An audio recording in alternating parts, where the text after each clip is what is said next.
की घंटी पर टिकटिका के बैठा हुआ था कि आखिर से आखिर मेरा जवान पहुंच गया क्या। और कोई भी नुकसान किए बिना ये मेरे वीर जवान लौट करके आ गए, पराक्रम करके आ गए, सिद्धि प्राप्त करके आ गए। भारत माता की जय! भारत माता की जय! भारत माता की जय! सर्जिकल स्ट्राइक के बाद यहां अशांति फैलाने के अनगिनत कुत्सित प्रयास हुए, आज भी होते हैं, लेकिन हर बार आतंकवाद को मुंह तोड़ जवाब मिलता है। असत्य और अन्याय के खिलाफ इस धरती में एक स्वाभाविक प्रेरणा है, माना जाता है। और मैं मानता हूं ये अपने आप में बड़ी प्रेरणा है। ऐसा माना जाता है कि पांडवों ने भी अज्ञातवास के दौरान अपना कुछ समय इसी क्षेत्र में व्यतीत किया था। आज आप सबके बीच आकर मैं अपने आप को यहां की ऊर्जा से जुड़ा हुआ महसूस कर रहा हूं। साथियों, इस समय देश अपनी आजादी के 75 वर्ष का पर्व मना रहा है। आजादी का अमृत महोत्सव गुलामी के लंबे कालखंड में असंख्य बलिदान देकर हमने ये आजादी हासिल की है। इस आजादी की रक्षा करने का दायित्व हम सभी हिंदुस्तानियों के सर पे है, हम सबकी जिम्मेवारी है। आजादी के अमृत काल में हमारे सामने नए लक्ष्य हैं, नए संकल्प हैं, नई चुनौतियां भी हैं। ऐसे महत्वपूर्ण कालखंड में आज का भारत अपनी शक्तियों को लेकर भी सजग है और अपने संसाधनों को लेकर भी। दुर्भाग्य से पहले हमारे देश में सेना से जुड़े संसाधनों के लिए यह मान लिया गया था कि हमें जो कुछ भी मिलेगा विदेशों से ही मिलेगा। हमें टेक्नोलॉजी के मामले में झुकना पड़ता था, ज्यादा पैसे खर्च करने पड़ते थे। नए हथियार, नए उपकरण खरीदने होते थे तो प्रक्रिया सालों साल चलती रहती थी। यानी एक अफसर फाइल शुरू करें, वो रिटायर हो जाए, तब तक भी चीज नहीं पहुंचती थी। ऐसा ही कालखंड था। नतीजा ये कि जरूरत के समय हथियार फिर आपाधापी में खरीदे जाते थे। यहां तक कि स्पेयर पार्ट्स के लिए भी हम दूसरे देशों पर निर्भर रहते थे। साथियों, डिफेंस सेक्टर में आत्मनिर्भरता का संकल्प उन पुरानी स्थितियों को बदलने का एक सशक्त मार्ग है।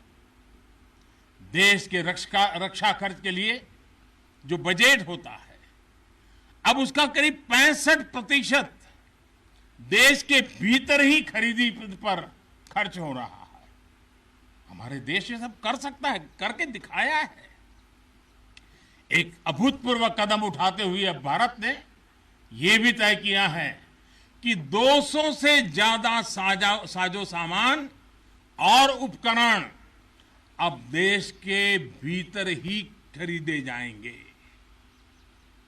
आत्मनिर्भर भारत का यही तो संकल्प है। अगले कुछ महीनों में इसमें और सामान जुड़ने वाले हैं। देश को आत्मनिर्भर बनाने वाली ये पॉजिटिव लिस्ट और लंबी हो जाएगी।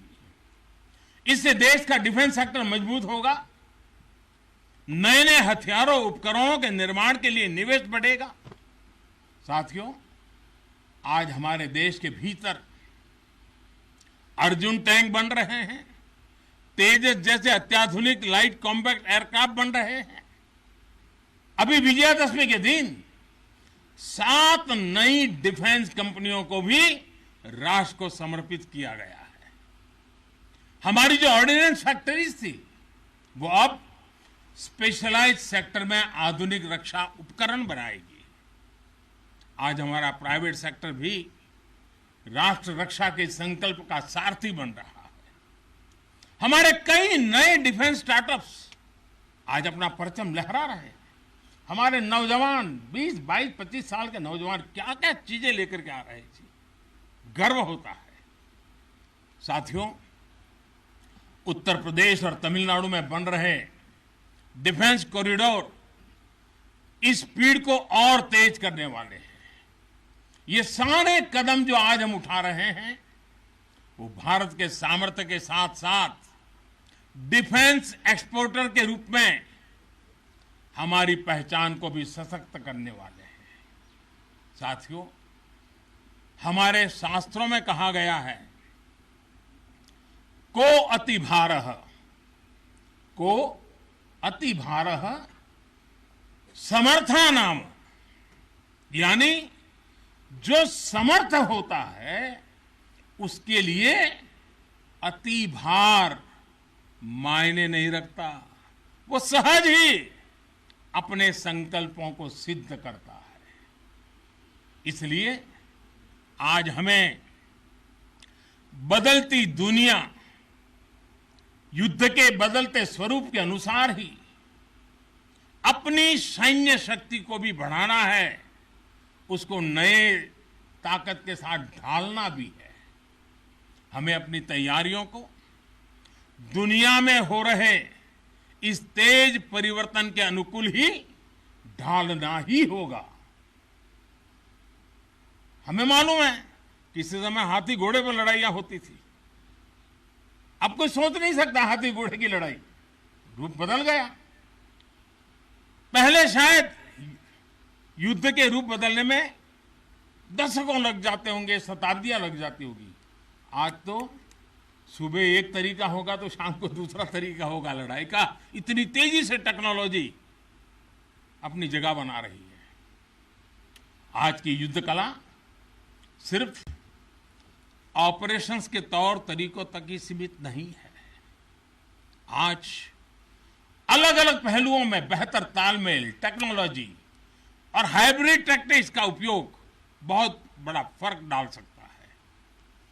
संगठित नेतृत्व एक्शन में बेहतर समन्वय आज बहुत जरूरी है।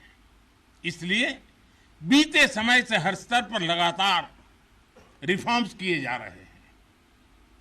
चीफ ऑफ डिफेंस स्टाफ की नियुक्ति हो या डिपार्टमेंट ऑफ मिलिट्री अफेयर्स का गठन, ये हमारी सैन्य शक्ति को बदलते समय के साथ कदम ताल करने में अहम रोल निभा रहे हैं।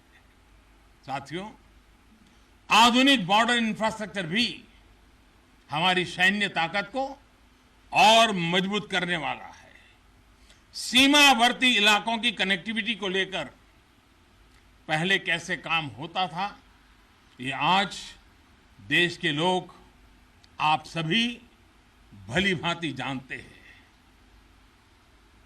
अब आज लद्दाख से लेकर के अरुणाचल प्रदेश तक, जैसलमेर से लेकर के अंडमान निकोबार द्वीप तक, हमारे बॉर्डर एरियाज में, हमारे समुद्री तट पर जहां सामान्य कनेक्टिविटी भी नहीं होती थी, वहां आधुनिक रोड, बड़े बड़े टनल्स, पूल और ऑप्टिकल फाइबर जैसे नेटवर्क बिछाए जा रहे हैं। इससे हमारी डिप्लॉयमेंट कैपेबिलिटी में तो भूतपूर्व सुधार हुआ ही है।